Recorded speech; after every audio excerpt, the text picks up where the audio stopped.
pro vás skočí na téhle 200-kilový motorce něco, co jste ještě od nich nemohli vidět. Potřebuje vaši podporu. Vigore, slyšíme se? Ahoj, vy se mě nezbavíte.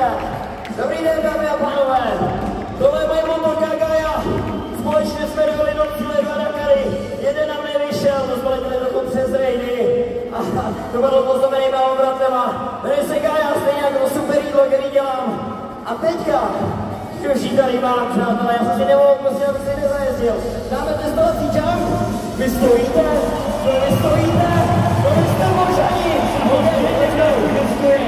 Pojď se rozehrát prvním skokem.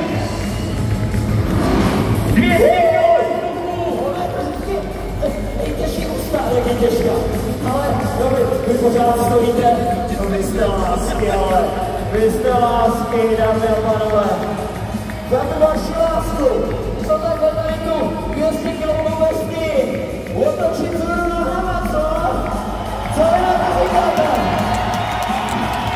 Co vy na to? OK, tak pojď.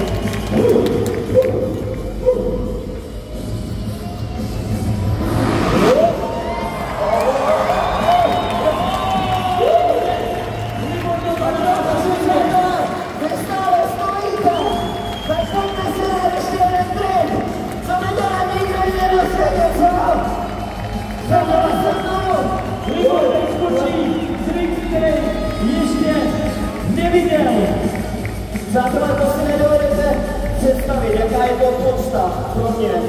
Tady takhle stojíte a koukáte na mě, že se tam zatím a neuzal.